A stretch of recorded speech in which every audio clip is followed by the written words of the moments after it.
Bonjour, nous sommes des élèves du lycée Benjamin Franklin et nous allons vous présenter notre sujet de thèse portant sur les politiques d'approvisionnement des métaux rares. Pour commencer, je vais vous définir 3 termes importants dans notre thèse: minerai critique, stratégique et rare. Tout d'abord, un minerai critique est un minerai qui peut avoir des impacts industriels ou économiques importants liés à un approvisionnement difficile.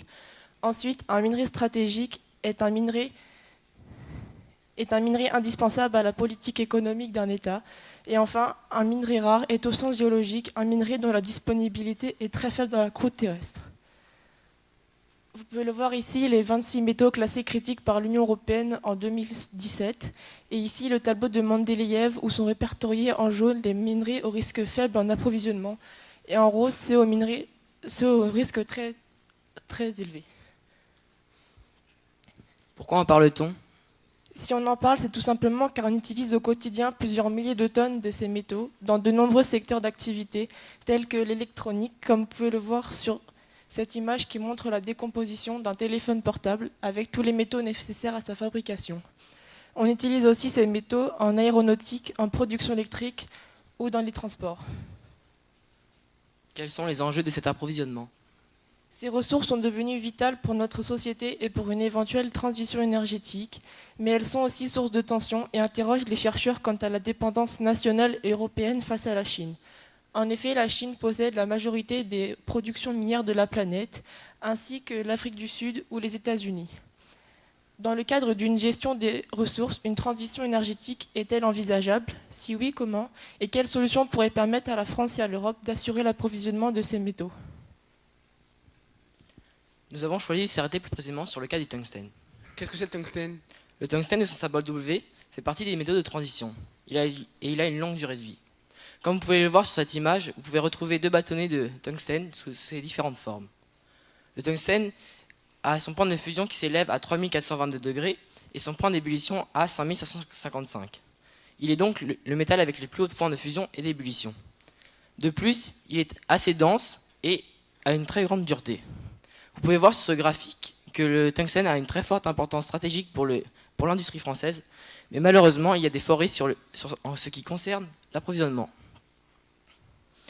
Cette chaîne de valeur nous apprend le cycle de vie du tungstène, enfin d'un métal en particulier. Il y a tout d'abord l'exploration, puis vient l'extraction. Le tungstène est principalement extrait en Chine, au Vietnam et en Russie. Il est ensuite transformé à partir des articles de tungstène, les APT, les ammonium perotungstate, les poudres, les alliages et les carbures au tungstène. Il est ensuite utilisé comme carbure, comme acier ou alliage. Donc, les carbures, c'est les métaux durs et assez coupants. Il est ensuite utilisé en chimie. Et en chimie. Attends. Et en ce qui concerne les filières d'usage, il est principalement utilisé dans la construction ainsi que les armatures, dans l'énergie ou dans le domaine minier. Après l'utilisation vient ensuite la collecte puis le recyclage. Alors je vais vous parler de la transition énergétique. La transition énergétique qui nous indique le besoin de chercher des moyens plus sûrs et plus respectueux de l'environnement pour approvisionner nos machines. La transition énergétique pourrait nous coûter plusieurs centaines de milliards d'euros avec une consommation supérieure en métaux. Par exemple, une éolienne demande à sa fabrication plus de 600 tonnes d'acier, 5 tonnes de cuivre, 5 tonnes d'aluminium et plusieurs kilos de terres rares. C'est pareil pour un photovoltaïque, un panneau photovoltaïque. Par exemple, pour le tungstène qui a une production annuelle mondiale de 88 000 tonnes, cette consommation pourrait clairement augmenter à cause de la transition énergétique. Le tungstène a aussi une réserve mondiale de 3,1 millions de tonnes. La réserve, c'est ce qui est exploitable économiquement. Et il possède une ressource de 9,9 millions de tonnes. La ressource, c'est ce qui est non exploitable économiquement. Donc, le tungstène possède aussi un ratio production sur réserve de 35 ans, si on garde la même production annuelle, et une production sur ressource de 112 ans. Mais cette transition énergétique va aussi augmenter le nombre d'activités artisanales qui sont illégales et dangereuses pour l'environnement et pour ceux qui l'exploitent. Il pourrait aussi y avoir des réouvertures de mines, comme la mine de tungstène dans les Pyrénées à Salo, qui pourrait être ouverte, mais malheureusement, beaucoup de personnes s'y opposent à cause de la toxicité du site. Il pourrait aussi y avoir une pollution à cause de l'activité, et il peut aussi y avoir une dégradation de l'environnement et du paysage. Malgré les nombreux avantages qui sont redynamiser l'économie du secteur et aussi devenir indépendant face à la Chine. Qu'est-ce qu'une MFA?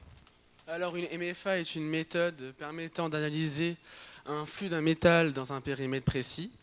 On peut donc savoir une multitude de caractéristiques, notamment tout ce qui est production, ressources, réserves, durabilité, etc. Et à quoi ça sert? Alors ça sert à savoir les différents problèmes concernant l'approvisionnement d'un métal en particulier, ici le tungstène. Donc tout d'abord, le tableau ci-dessus a été fait grâce à Eurostat.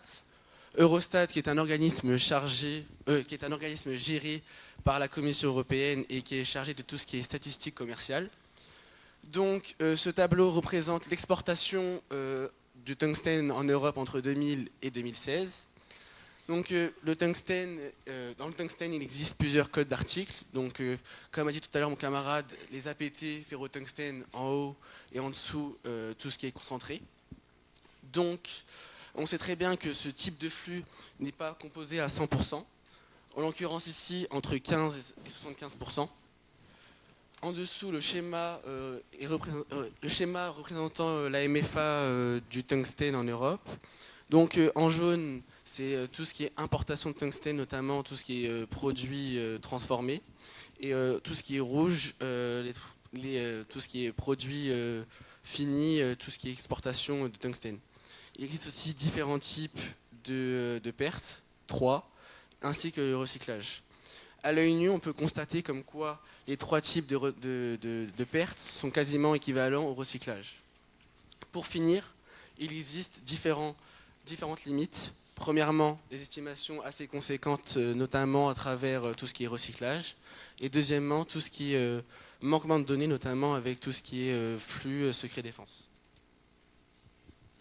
Au final, on peut constater qu'il y a beaucoup de risques qui tournent autour de l'approvisionnement de métaux critiques en France et en Europe, surtout concernant le tungstène. On a par exemple la problématique de la concentration géographique de ces ressources, la Chine possédant la majorité des mines et des usines.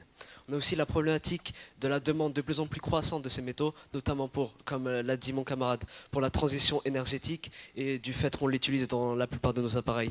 La problématique du taux de recyclage de nos appareils est aussi très importante, vu qu'il n'y en a qu'une partie seulement, quelques grammes seulement qu'on peut récupérer via le recyclage.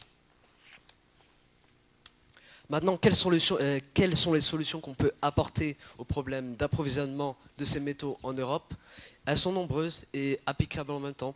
On peut par exemple découvrir et exploiter de nouvelles mines, que ce soit en France avec la mine de Salo comme on l'a vu, ou dans des territoires ultramarins français, et en faisant attention qu'il n'y ait pas de problème social ou environnemental.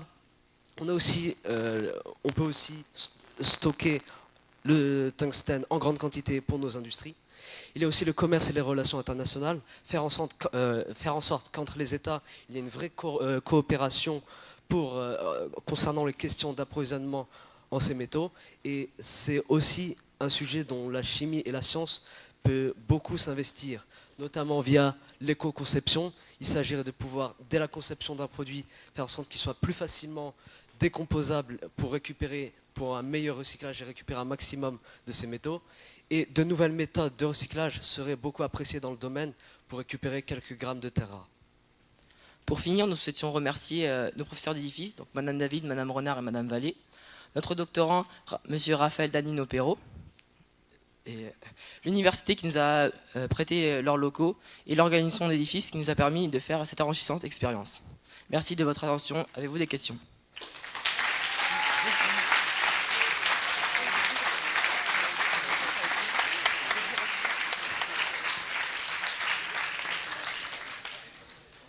Bon, c'est un sujet qui change par rapport à nos sujets habituels.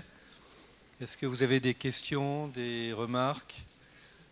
Tout le monde est certain d'avoir un téléphone portable qui fonctionnera dans 20 ans, parce qu'il y aura encore des terres rares disponibles, et parce que la Chine continuera à en exporter, venant de camps de travail dans des conditions pas très humaines. Tout le monde a... Voilà, pas de questions, tout va bien. On continue à avoir des terres rares pour nos téléphones et nos ordinateurs. C'est super. Vous vous êtes intéressé à d'autres terres rares, à part enfin, vous êtes centré sur le tungstène, mais vous avez regardé des méthodologies applicables à tous les... Alors en fait, je les ai laissés choisir leur métal plutôt, donc le tungstène en l'occurrence. Moi je fais ma thèse sur le cobalt, donc c'est un métal qui est proche du tungstène, en tout cas qui a des problématiques assez proches. Les terres rares font partie des métaux critiques, mais sont un groupe de métaux bien à part. Donc on n'a malheureusement pas eu le temps de travailler sur d'autres métaux, ça aurait été intéressant.